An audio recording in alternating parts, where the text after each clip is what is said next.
रहे थे नेचर हमें क्या सिखाता है।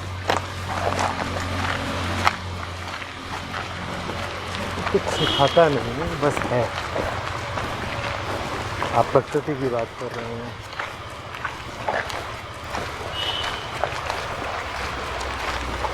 प्रकृति से तो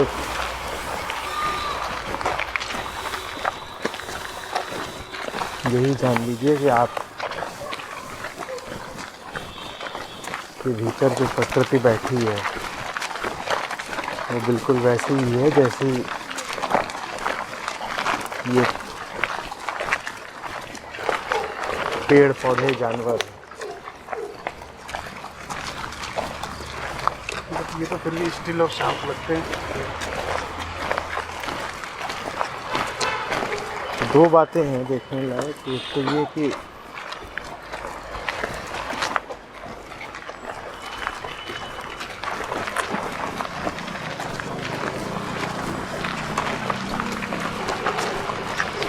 किस सीमा तक इनमें शांति है, और दूसरी बात ये कि कैसे इनकी शांति की सीमा है।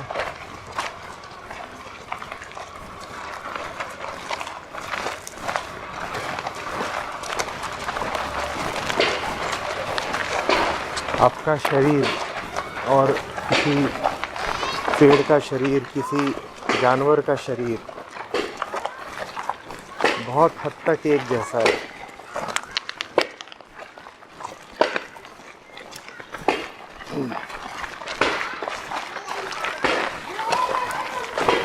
तो आपके शरीर की मांगें, शरीर की वृत्तियाँ भी वही हैं जो किसी जानवर की हैं।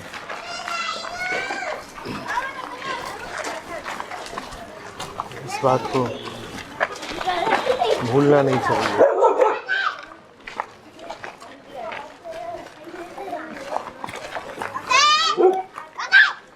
चाहे वो कुत्ता हो जो भौंक रहा हो, और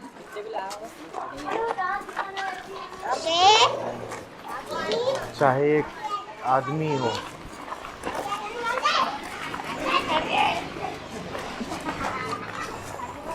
जो इस बात पे नाराज़ हो रहा हो कि उसके क्षेत्र में कोई और क्यों घुस आया।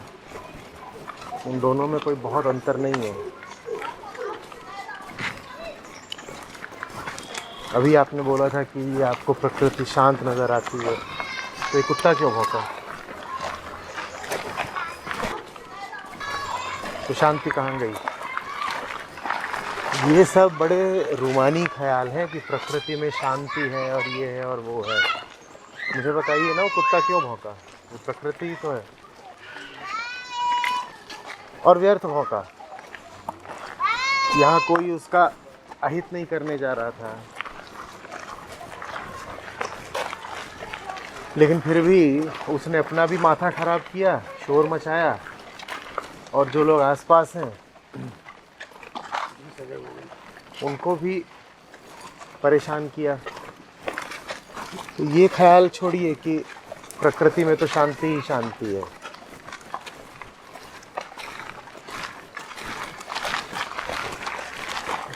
प्रकृति में तो लगातार बिल्ली चूहे का खेल चल रहा है। वहाँ शांति पल भर की है, सिर्फ तब जब पेट भरा हुआ हो। पेट भरा हो तो शेर भी शांत हो जाता है, और थोड़ी देर बाद फिर उपद्रव करता है, फिर शिकार करता है। तो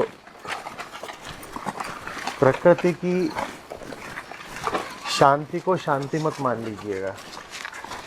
इतना आसान होता, इतनी सस्ती होती शांति,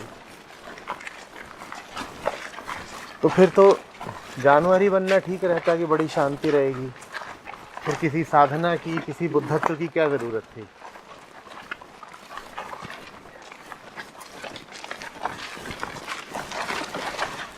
तो एक और तो ये देखना ज़रूरी है कि प्रकृति में अशांति है, और दूसरी ओर ये भी बात है कि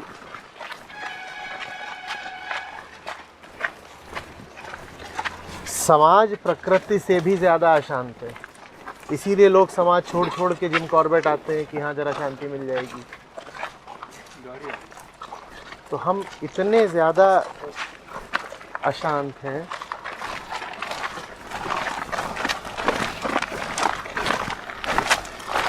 कि प्रकृति भी हमें अपने से ज़्यादा शांत पता चलती है।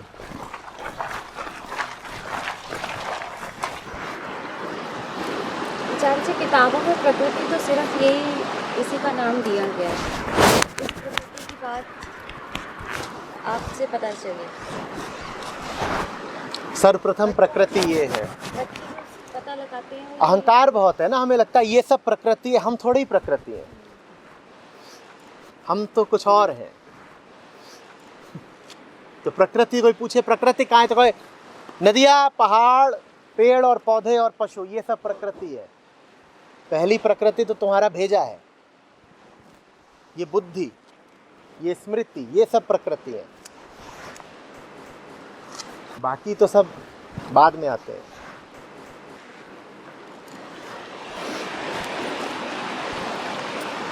जैसे वो कुछ नियमों से संचालित हो रहे हैं और उन नियमों को तोड़ नहीं सकते, वैसे ही हम भी नियमों पे ही चल रहे हैं। हमारा शरीर ही नहीं उन नियमों पे चल रहा है। गौर करना, हमारा मस्तिष्क भी उन्हीं नियमों पे चल रहा है। इसीलिए इस मस्तिष्क को चैतन्य कहना भूल होगी। ये तो मात्र प्राकृतिक है। चैतन्य कुछ और होता है, उसका लेना देना मस्तिष्क से नहीं है। मस्तिष्क और मन अलग होते हैं, ब्रेन और माइंड अलग है। मस्तिष्क, ब्रेन प्रकृति मात्र है। तो आचार्य जी, इसका भी रिमोट कंट्रोल कहीं और है ना, हमारे हाथ में नहीं है। तुम्हारे हाथ में तो कुछ भी नहीं है। तुम इस नदी को बहने से नहीं रोक सकते, तुम बादल को बरसने से नहीं रोक सकते, तुम सूरज को तपने से नहीं रोक सकते, और तुम अपना गुस्सा भी नहीं रोक सकते। ये सब प्राकृतिक बातें हैं। तुम अपनी बढ़ती हुई उम्र रोक सकते हो? तुम कह सकते हो कि आज मैं 40 साल का हूँ, अगले साल भी 40 का ही रहूँगा? रोक सकते हो क्या? कुछ नहीं रोक सकते। तुम पृथ्वी को उसकी कक्षा में घूमने से नहीं रोक सकते। तुम अपनी बढ़ती उम्र नहीं रोक सकते। तुम अपना गुस्सा भी कहाँ रोक सकते हो?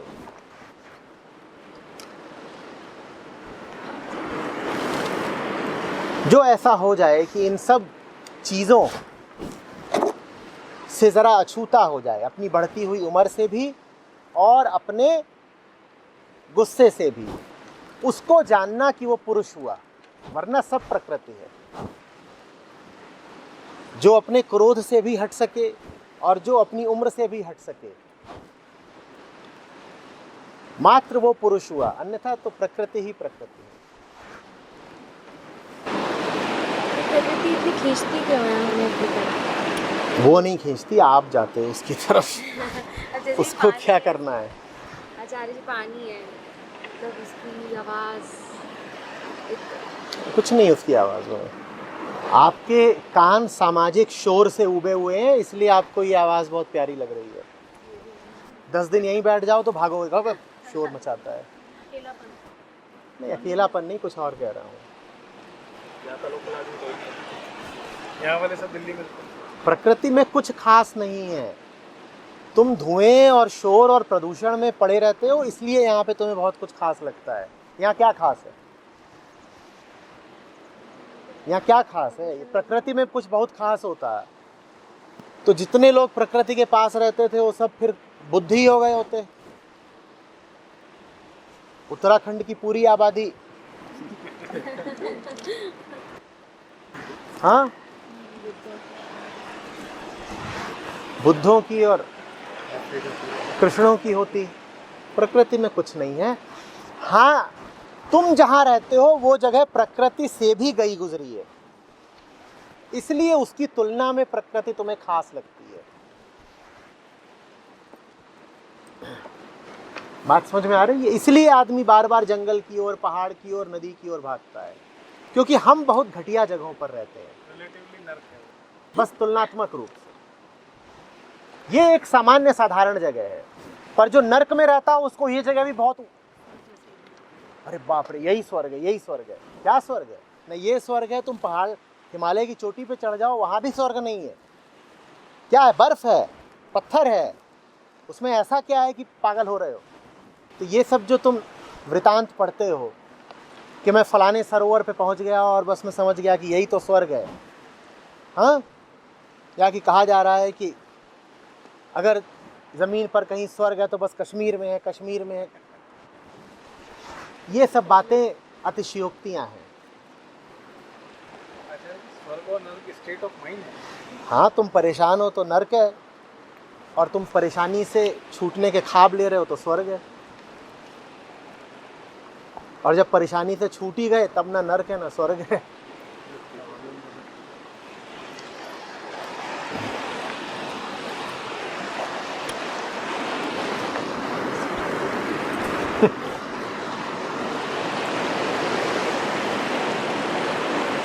कल हम बात कर रहे थे ना कि आदमी हर चीज को भोगना चाहता है, अनुभववाद।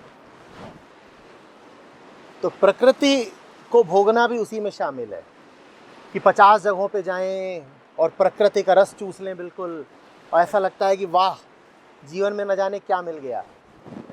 फलाने रेगिस्तान में घूम आए, फलाने देश हो आए, फलाने पहाड़ पे चढ़ गए, फलाने समुंदर में गोता मार दिया, लगता है ये देखो यही तो है सब कुछ। लेह हो आए, मानसरोवर हो आए, सिक्किम घूम रहे हैं, तो चलो साइबेरिया चलते हैं। क्या पा जाओगे वहाँ पर? हाँ, नदी, पानी, हवा, पत्थर, पहाड़, इनसे हटकर कोई और जगह है क्या कहीं? तुम चांद पे चढ़ जाओ, वहाँ भी और क्या पा जाओगे? वहाँ भी क्या है? लेकिन आदमी कंज्यूमर है, अनुभवों का बहुत बड़ा कंज्यूमर है आदमी। हमें सब भोगना है। तो नदी के पास भी आते हैं, फिर यहाँ पे फ़ोटो खिंचवाएंगे और फिर डालेंगे। कुछ नहीं कर रहे, तुम भोग रहे हो उसको, और उस भोग से तुम्हारी प्यास बुझेगी नहीं। तुम नदी किनारे आके नदी में गोता मार के भी प्यासे ही लौटोगे। यात्राएं कर करके, अनुभव ले ले करके अगर मुक्ति मिल गई होती तो सब बस कंडक्टर और एयर होस्टेस बिल्कुल मुक्ति हो गए होते। स्विट्जरलैंड में सारे बुद्ध होते हैं। बिल्कुल। आचार्य जी, जब हम नेचर के पास होते हैं तो हमारे मन में बहुत ज़्यादा ग्रेटिट्यूड होता है, वो रेगुलर लाइफ में क्यों नहीं होता? यही तो ग्रेटिट्यूड होता है कि उस रेगुलर लाइफ से छूटे।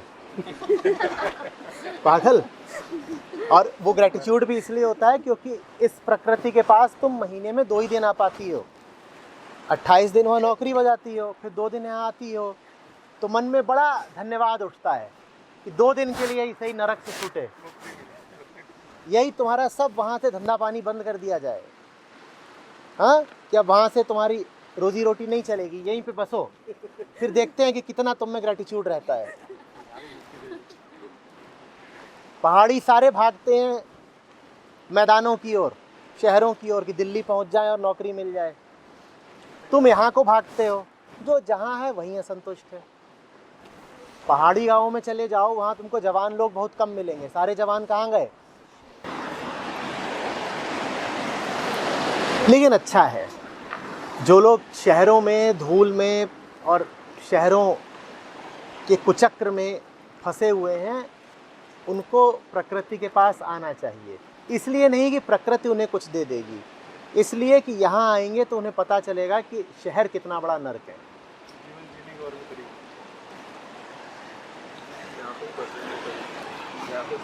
अब बस जाओगे तो भागोगे, तुम भी भागोगे। बस जाओगे तो भागना पड़ेगा। एक्सपीरियंस है इसलिए अच्छा लगा। वही, तुम भोगने आते हो, वहाँ भोग रहे थे, वो जिस चीज़ को भोग रहे हो कड़वी लगने लग गई है अब, तो यहाँ आओगे, कुछ दिन इसको भोगोगे, फिर ये भी कड़वा लगने लगेगा। अरे कुछ दिन छोड़ दो, अभी घंटे भर यहाँ खड़ा रहना पड़ जाए, तुम्हें कड़वा लगने लगेगा। ये कहोगे ठंड हो गई, अंधेरा हो गया, चाय पिला दो। चलिए, जो सेंसिटिव लोग होते हैं उनको ज़्यादा दुख क्यों फील होता है?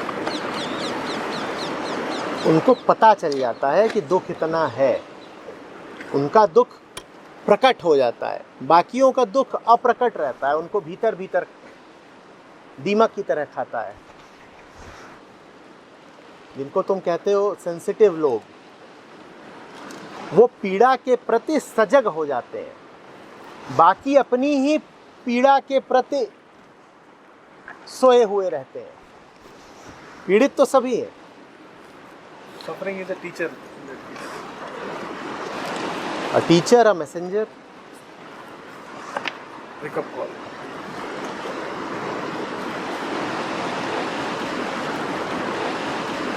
बताने आती है कि कुछ गलत है, ठीक करो। तो जब देखते हैं तो टेरिबली रॉन्ग नजर आता है। तो तुम कहते हो इतना कौन ठीक करे, सो जाओ। पीड़ा आती है तो दो तुम उत्तर दे सकते हो उसको। एक तो ये कि जग जाओ, और दूसरा ये कि और भी गहरा सो जाओ।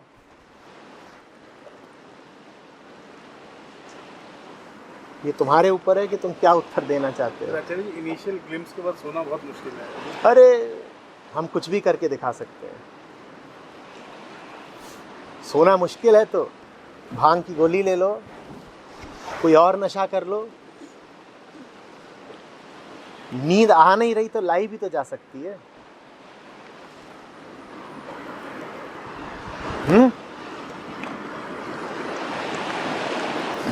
आचार्य जी, डायरेक्ट परसेप्शन में हम क्या परसीव कर रहे होते हैं? कुछ नहीं। डायरेक्ट परसेप्शन का मतलब ही है कि परसीवर नहीं है। इनडायरेक्ट परसेप्शन क्या होता है? जिसमें परसीवर बीच में बैठ गया है। परसीवर अपने माध्यम से देख रहा है। परसीवर, दृष्टा अपने माध्यम से देख रहा है दृश्य को। तो वो दृश्य क्या देखेगा? खुद को ही देखेगा। जैसे मेरी आंखों के आगे मैं ही खड़ा हो गया हूं, तो मुझे क्या दिखाई देगा? सदा मैं ही तो दिखाई दूंगा। ये हमारा सामान्य दर्शन होता है। हमारी आंखों के आगे हम ही खड़े होते हैं। तो आचार्य जी, डायरेक्ट नोइंग में भी एनालिसिस चल रहा होता है। डायरेक्ट नोइंग में नोअर नहीं होता। एनालिसिस कौन करेगा?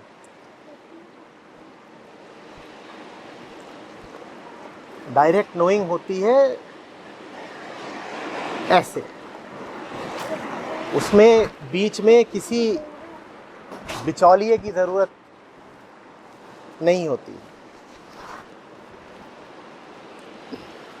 खड़े हो और कुछ बात कौंध गई।